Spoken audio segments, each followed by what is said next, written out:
Olá, eu sou a Carol Nogueira e esse é o Item Mais da CNN.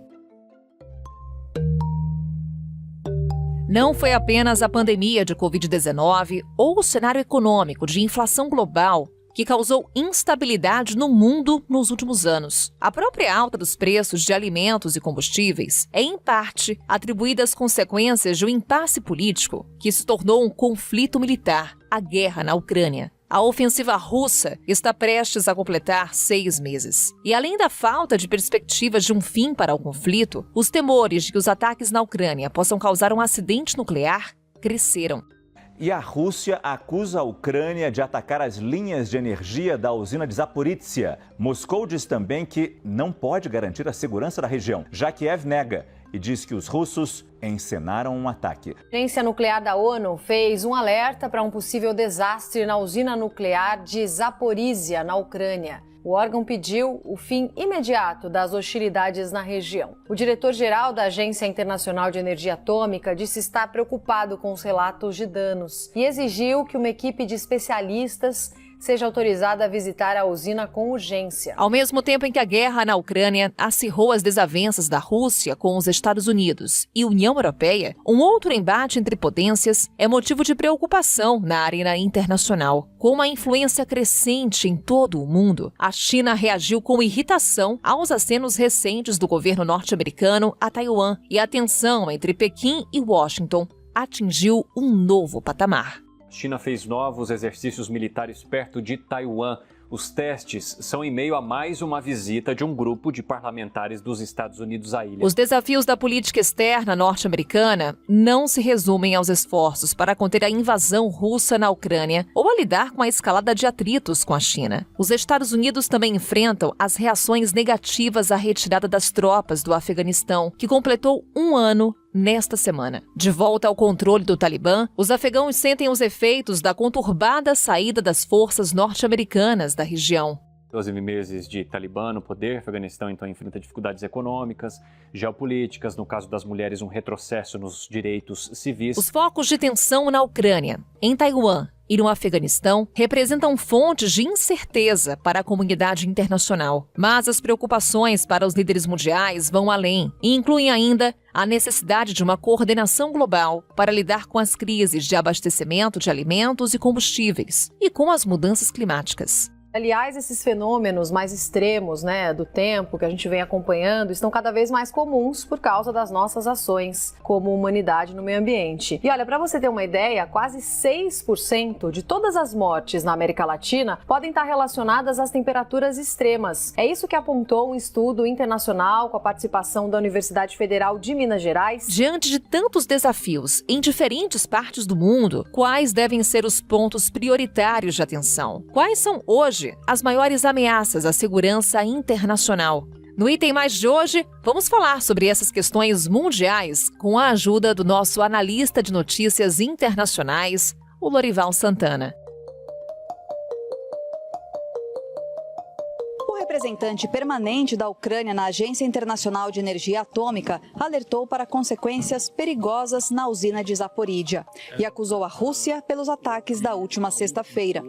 Ele disse que o bombardeio atingiu os 174 barris de combustível nuclear armazenados na usina. Segundo o embaixador, os sensores de monitoramento de radiação também foram danificados, o que impede a detecção de material radioativo. Os ataques causaram alarme internacional para a possibilidade de uma catástrofe nuclear na Europa. Nesta segunda-feira, o secretário-geral da ONU, Antônio Guterres, pediu que inspetores internacionais tenham acesso ao local para avaliar o risco e acrescentou que o risco de uma guerra atômica voltou a ser real depois de décadas. Qualquer ataque a uma usina nuclear é uma atitude suicida, declarou Guterres. A usina nuclear de Zaporizhia fica num território que está sob controle da Rússia desde a fase inicial do conflito na Ucrânia. Os dois países trocam acusações sobre a autoria dos bombardeios, que danificaram linhas de alta tensão e colocaram em risco o funcionamento seguro dos reatores nucleares. Vamos lá, Lorival, falar um pouquinho sobre a situação na na Ucrânia, temos bombardeios acontecendo em Zaporíjia. Ali temos a maior usina nuclear da Europa. Há uma acusação mútua. Rússia alegando que a Ucrânia faz bombardeios na região, a Ucrânia diz que é a Rússia. Há ali uma troca de acusações. Fato é, temos a ONU dizendo que a usina está fora de controle, que a situação por lá é muito frágil, que cada princípio de segurança nuclear foi violado. O que o mundo tem feito para evitar essa ameaça nuclear? Bem, a gente não tem como confirmar de forma independente, não temos repórteres no terreno para saber quem está dizendo a verdade sobre quem está atacando quem. Mas nós temos certeza de que foram depositadas lá, armazenadas armas e munição no complexo ao redor da usina, e essa é uma situação sem precedentes. O mundo não tem muito o que fazer neste momento, a não ser advertir os dois países de que, se provocarem uma catástrofe nuclear, sofrerão sanções severas. Essa situação, na verdade, é parte de um contexto maior, que foi o deslocamento do conflito do leste de volta para o sul da Ucrânia. É lá que está o esforço de guerra da Rússia e da Ucrânia. Essa iniciativa foi da Ucrânia, que depois que recebeu armamentos mais pesados, de mais longo alcance, mais sofisticados, principalmente dos Estados Unidos, passou a fazer uma contraofensiva contra os russos no sul da Ucrânia, que é uma região muito importante para a Ucrânia, porque ali é que está a saída para o Mar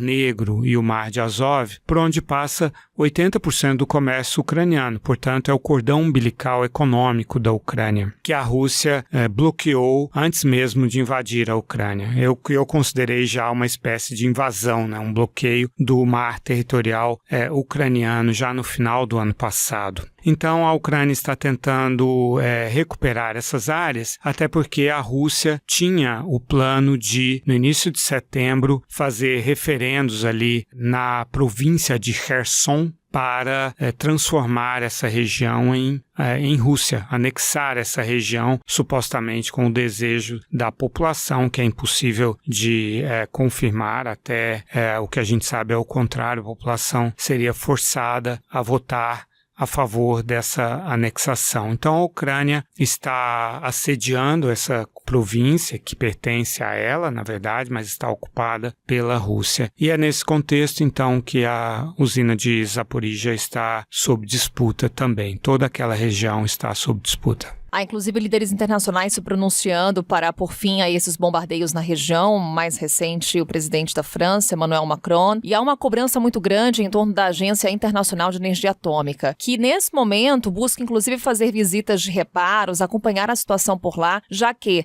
desde o início do conflito, não acontece essa fiscalização. Até onde vai o poder da agência, Lorival? Ela vai até onde os Estados-membros, no caso, tanto a Ucrânia quanto a Rússia, obedecem, né, às normas e às diretrizes colocadas pela agência. Mas nós estamos numa guerra lá, né? E aí, na guerra, muitas dessas regras deixam de ser cumpridas. Então, a agência não tem muito o que fazer a não ser protestar e pressionar os países. A agência pertence ao sistema ONU, né? Então, a ONU, os países, o Conselho de Segurança da ONU, a Assembleia Geral da ONU, todos esses órgãos pressionam esses países a cumprir a legislação internacional que prevê que áreas onde estão usinas nucleares não podem ser objeto de disputa. É bom lembrar que foi a Rússia que começou esse processo, foi a Rússia que invadiu a Ucrânia, foi a Rússia que tomou essa usina e também a região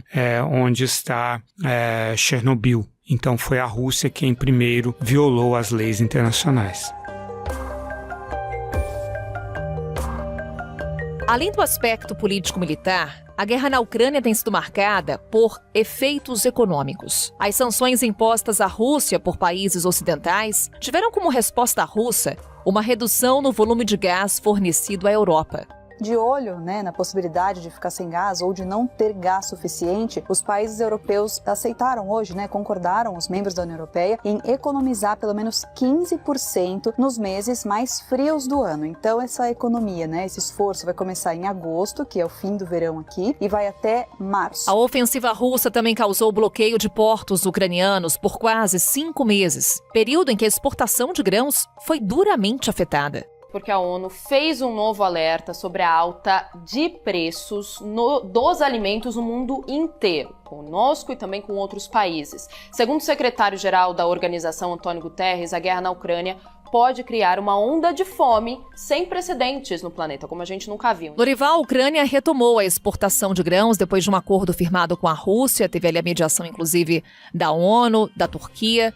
Temos também a cotação do barril do petróleo abaixo dos $100 nos últimos dias. São duas questões que trouxeram um certo alívio para a economia mundial, mas ainda temos muitos impactos econômicos do conflito na Ucrânia. Quais que você enumera como os principais, aqueles que de fato ameaçam a economia mundial? A gente está vivendo uma onda de inflação que, em primeiro lugar, tinha sido desencadeada pela retomada da atividade econômica pós-pandemia e normalmente acontece que quando há uma retomada da demanda, a oferta não é capaz de acompanhar na mesma velocidade, então houve esse descompasso entre oferta e demanda e aí veio então a guerra na Ucrânia, a invasão da Ucrânia, que afetou o fornecimento de energia e de grãos. Esses dois países são potências, né, no fornecimento de energia, no caso da Rússia, e de grãos, no caso da Rússia e da Ucrânia. E aí vieram as sanções contra a Rússia. Então, essa escassez desses dois setores que são vitais, né, para a economia, energia e alimentos, naturalmente gerou essa recessão, mas houve, como eu esperava e analisava e previa, houve uma reacomodação do mercado. Os países aliados da Rússia estão comprando fortemente o petróleo que a Rússia não consegue mais fornecer para a Europa e os Estados Unidos e para os aliados asiáticos da Europa e dos Estados Unidos. Então, China e Índia entraram no lugar desses importadores. E a Arábia Saudita, de forma sutil, ela mudou a precificação do petróleo dela, de maneira que ficou mais barato o petróleo fornecido para a Europa e mais caro o petróleo fornecido para a Ásia, exatamente para repor o petróleo russo. Isso não foi feito de forma pública, mas quem está dentro do mercado percebeu esse movimento. Até aqui estamos falando do impacto de uma guerra entre duas economias que juntas somavam um PIB de menos de $2 trilhões em 2019.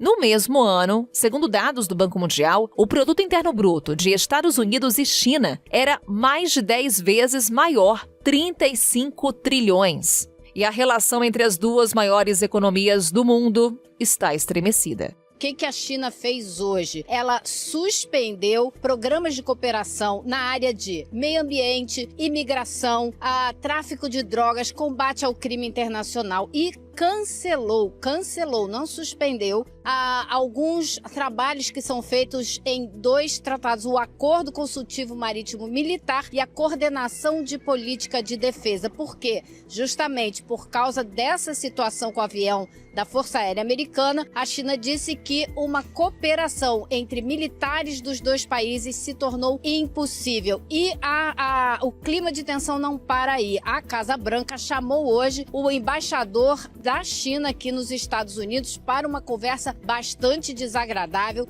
e disse a ele que a China tem que ter mais responsabilidade. O governo americano então condenou as manobras militares que a China está fazendo agora em torno de Taiwan, em torno de toda a ilha, inclusive com lançamentos de mísseis. Relações entre China e Estados Unidos estremecidas, Lorival, depois daquela visita de Nancy Pelosi, a presidente da Câmara dos Representantes dos Estados Unidos, a Taiwan.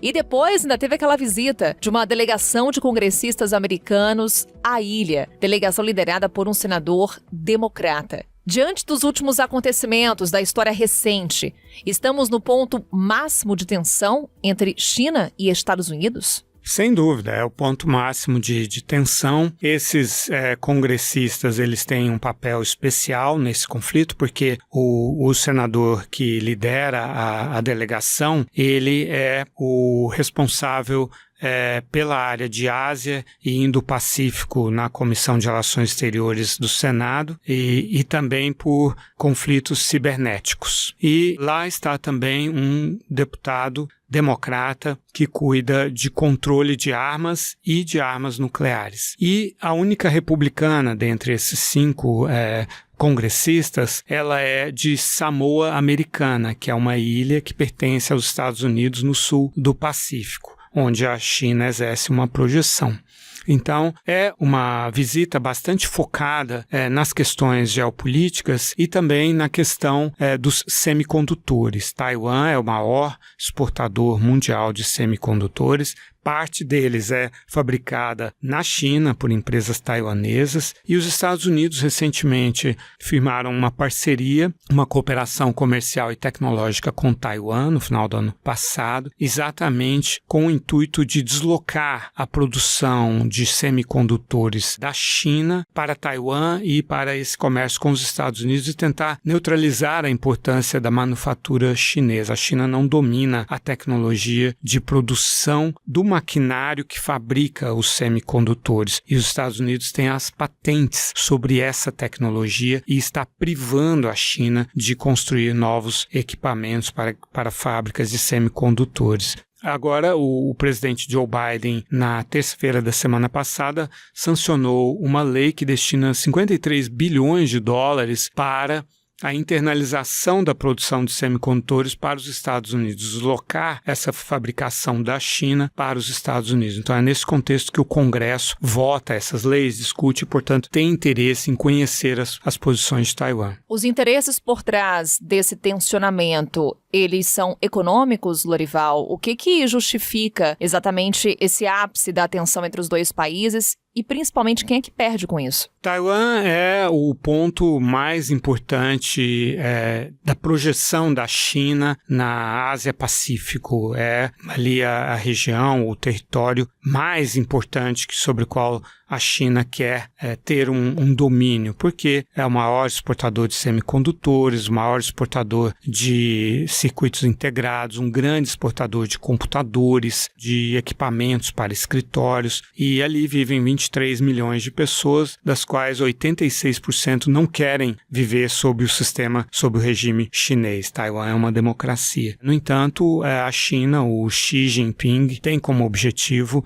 tomar Taiwan. Diz que o sucessor dele não vai herdar esse problema. Então, ele tem esse objetivo e os Estados Unidos aprovaram uma lei em 1979 de defesa de Taiwan, quando os Estados Unidos reconheceram a China e o princípio de um país e 2 sistemas que governa ali a relação entre a China e Taiwan. Então, o que está em jogo é, como sempre, poder geopolítico e economia. As duas coisas estão sempre interligadas, né?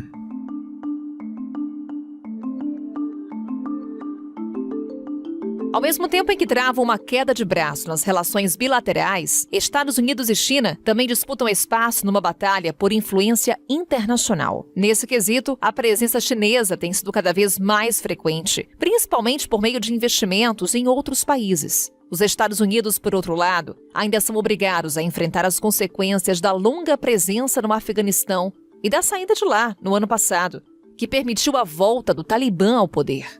Esta semana faz um ano, em que o Talibã retomou o poder no Afeganistão. E você acompanhou tudo isso ocorrendo ao vivo aqui na CNN, com as transmissões internacionais também. O grupo reassumiu o controle do país depois da saída das tropas dos Estados Unidos.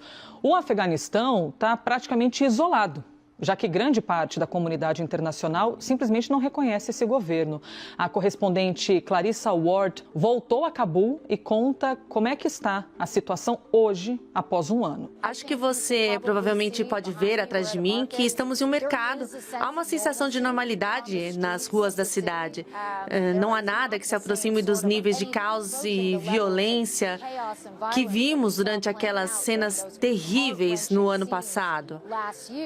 Mas Mas a mudança trouxe também uma queda real no padrão de vida aqui. Muitas pessoas agora estão sofrendo para colocar comida na mesa. A ONU diz que quase metade do país enfrenta a fome aguda. Norival, o que esse retorno significa para o mundo? Qual que é, inclusive, a lição que fica para os Estados Unidos e o desafio para Joe Biden para lidar com o que hoje é realidade no país? Bem, a partir de 2008, todos os presidentes dos Estados Unidos eleitos, 2 democratas e 1 republicano, Barack Obama, Donald Trump e Joe Biden, foram eleitos diante da promessa de se retirar do Afeganistão e do Iraque e de não se engajar mais nessas guerras em outros países, tentar mudar regimes, né? E essa foi uma mudança importante na mentalidade, na política externa e de defesa dos Estados Unidos e que é um consenso nos Estados Unidos, né? A última invasão, então, foi em 2003, a do Iraque. Agora, aquela retirada da forma como foi feita, com a retomada imediata do poder pelo Talibã, custou para a credibilidade dos Estados Unidos, principalmente porque foi uma decisão unilateral sem consultar os aliados da OTAN. Então, o presidente russo, Vladimir Putin, observou esse movimento e isso foi um incentivo para ele invadir a Ucrânia. Ele entendeu que a coesão entre Estados Unidos e a Europa estava esgarçada. Ele não imaginou que a invasão da Ucrânia recuperaria ou reconstruiria esse tecido, né, e voltaria a ter essa liderança americana sobre a OTAN. Do ponto de vista, então, da projeção dos Estados Unidos do mundo, passa a ser uma projeção parecida com a da Guerra Fria, no sentido de fazer guerras por procuração, em vez de se envolver diretamente nas guerras, fornecer armamentos, inteligência e ajuda econômica para os aliados, que é o que está sendo feito com a Ucrânia. Por outro lado, a guerra ao terror continua sendo conduzida por meio da inteligência e de ações cirúrgicas, como tinha sido em 2011 o assassinato do Osama Bin Laden e agora, recentemente, o assassinato do sucessor dele, Ayman al-Zawahiri, que estava em Cabul, na capital do Afeganistão, portanto protegido pelo Talibã, embora o Talibã negue isso. Ou seja, é uma lição não só para os Estados Unidos, mas é uma lição para o mundo, o que foi esse processo de retomada do Talibã ao poder. Exato, e só que, assim, com essa desistência dos Estados Unidos de atuar diretamente nos conflitos, acabou resultando, né, num incentivo para a Rússia e para a China também, para se tornarem mais agressivos nos seus objetivos, no caso da Rússia, de tomar a Ucrânia e outras ex-repúblicas soviéticas, e no caso da China, de tomar Taiwan e de se projetar sobre os mares do leste e do sul da China. Isso cria uma coesão também maior entre Japão, Coreia do Sul, Austrália, Malásia, Vietnã, os países que estão ali sob o arco dessa projeção chinesa. No meio da tensão crescente com os Estados Unidos, a China disse que vai mandar tropas para um exercício militar na Rússia, mais essa. O treinamento também inclui Belarus, Índia, entre outros países. O governo chinês divulgou uma nota dizendo que esses exercícios agora não têm nenhuma relação com eventos recentes, como a tensão que a gente viu ali na ilha de Taiwan, com a visita de políticos americanos, ou mesmo com a guerra na Ucrânia. O objetivo, diz a nota, é aumentar a colaboração entre esses países e também exercitar a necessidade de defesa em caso de ameaça. A Coreia do Norte disparou 2 mísseis de cruzeiro hoje. Esses projéteis foram lançados de uma posição na costa oeste do país, em direção ao chamado Mar Amarelo. A informação foi confirmada pelo Ministério da Defesa da Coreia do Sul. É o primeiro teste de armas feito pelo regime norte-coreano em semanas. O lançamento também acontece em meio a preparativos para os exercícios conjuntos entre os exércitos dos Estados Unidos e da Coreia do Sul, que vão começar agora na segunda-feira. As manobras vão durar 4 dias. Ontem mesmo, militares americanos fizeram um teste com um míssil continental com alcance de 10 mil quilômetros. As ameaças de conflitos militares e as desavenças políticas não são os únicos obstáculos para a estabilidade global. O impacto das mudanças climáticas e a busca por soluções de desenvolvimento sustentável tem aparecido com cada vez mais frequência entre as principais preocupações de líderes mundiais. E as recentes crises ambientais ajudam a entender o porquê. Está realmente uma situação bem diferente. Os cientistas dizem que 60% do território europeu é afetado por essa seca. Países como Itália, Espanha, Alemanha, Portugal, França, Holanda e aqui o Reino Unido são os mais afetados. Isso porque desde o inverno a gente já vem de um período sem chuvas significativas. Há 2 meses tem chovido muito menos do que os registros históricos. Então, também não tem previsão no futuro próximo. Isso coloca as autoridades em alerta, obviamente, né? Porque os reservatórios de água estão muito baixos, né? Então há um risco para o fornecimento de água para as casas, para as empresas, para as pessoas e para a própria geração de energia, né? No momento que a gente já está passando pelo risco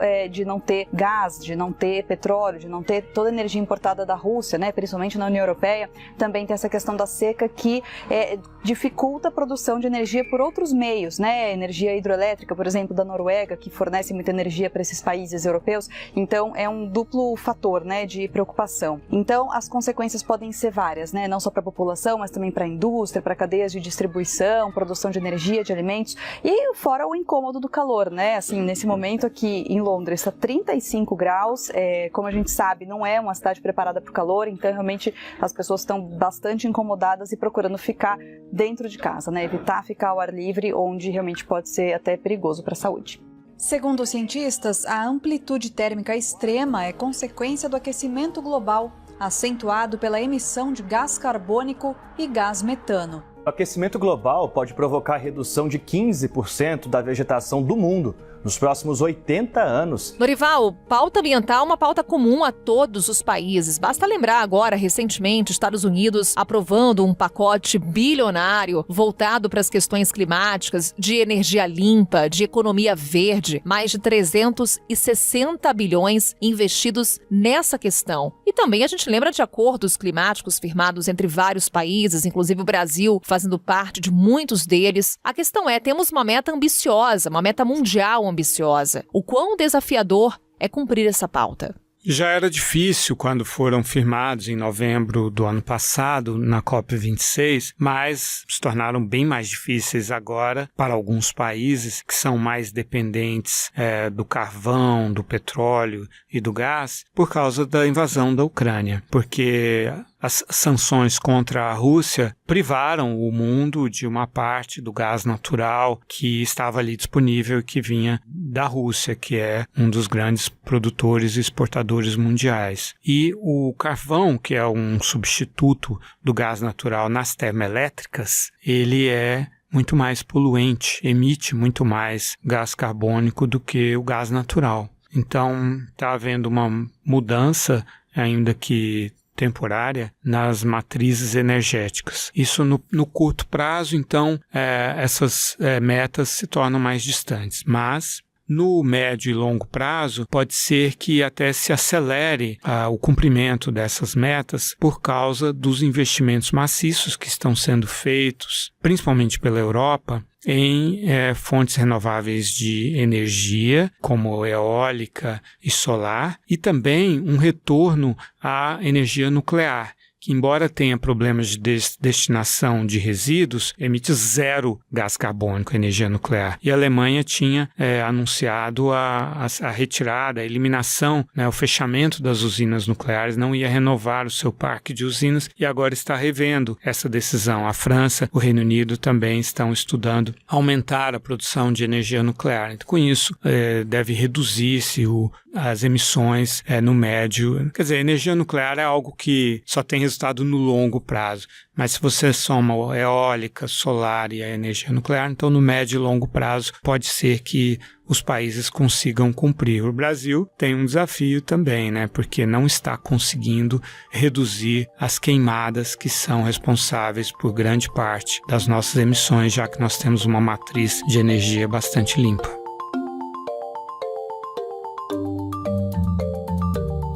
Lorival, me ajuda aqui a fazer um retrospecto de tudo que conversamos nesse episódio. Falamos sobre conflitos militares, sobre crise energética, ameaça nuclear, segurança alimentar, questões ambientais. De tudo isso que exploramos nesse episódio, o que você destaca como o maior desafio para a segurança mundial? No médio prazo é a invasão da Ucrânia e a possível anexação de Taiwan são focos de tensão que estimulam os países a se armar, a criar ou a fortalecer alianças militares e até mesmo uma corrida nuclear para alguns países que concluíram que a Ucrânia não teria sido invadida se fosse integrante da OTAN, se estivesse sob o guarda-chuva nuclear. A dificuldade de retomar o acordo nuclear com o Irã leva as monarquias do Golfo Pérsico a pensar, sobretudo a Arábia Saudita, em também adquirir armas nucleares para se defender do Irã, que em breve poderá ter suas armas nucleares também. No longo prazo, a questão climática é a grande ameaça, porque se os países realmente não fizerem um esforço maior do que o que está sendo feito agora, haverá uma mudança muito grande nas condições do planeta, né, que representa um desafio para a saúde humana, porque uma vez que as florestas são destruídas, seja pela ação do homem, seja indiretamente por causa do aquecimento que vai diminuindo o espaço das florestas, tudo isso leva a movimentos de vírus, de bactérias, de fungos que se aproximam do ser humano e geram novas doenças antes desconhecidas. Foi isso que aconteceu na Covid-19 e no Ebola. E também desafios econômicos, porque o clima mais seco, menos chuvas, resulta em problemas para a agricultura, para a produção de alimentos. Então, teremos que fazer um esforço gigantesco de mitigação e de adaptação. Tudo isso vai ter um custo. Certamente os mais pobres e os países menos desenvolvidos serão os mais castigados. Os riscos mundiais, com a análise do Lorival Santana nessa mega participação aqui no Item Mais. Lorival, obrigada por compartilhar um tempinho aqui com a gente, compartilhar seu conhecimento. A gente volta a se falar com certeza. Foi um prazer. Estamos sempre às ordens.